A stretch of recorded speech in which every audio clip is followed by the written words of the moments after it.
KN. Rajanna ಈ ರೀತಿ ಮಾತನಾಡಿದ್ದನ್ನು ಗಮನಿಸಿದರೆ ಅವರು ಆಕ್ರೋಶಿತರಾಗಿ ಮಾತನಾಡಿದರೂ ಕೂಡ ಡಿ.ಕೆ. ಶಿವಕುಮಾರ್ ಮಾತ್ರ ಸೈಲೆಂಟ್ ಆಗಿದ್ದಾರೆ.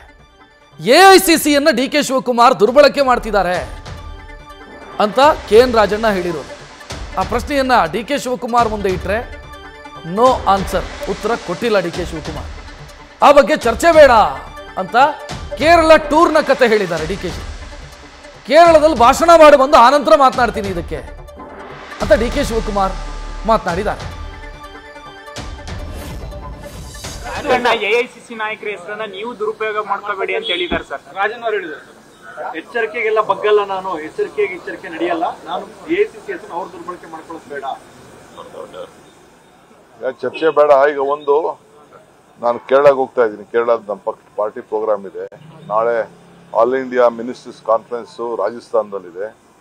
ಸೊ ಅದಕ್ಕೆ ನಾನು ಹೋಗ್ತಾ ಇದ್ದೀನಿ. ನಾನು ನಮ್ಮೆಲ್ಲ ಆಫೀಸರ್ಸ್ ಎಲ್ಲ ಹೋಗ್ತಾ ಇದ್ದೀವಿ 2 ಡೇಸು. ಅಲ್ಲೆಲ್ಲ ಭಾಷಣ ಮಾಡಿ ಬಂದು ಮಾತಾಡ್ತೀನಿ. ನ್ಯೂಸ್ ಫಸ್ಟ್ ನಿರ್ಭೀತಿಯಿಂದ ನಿಮ್ಮ ಪರವಾಗಿ.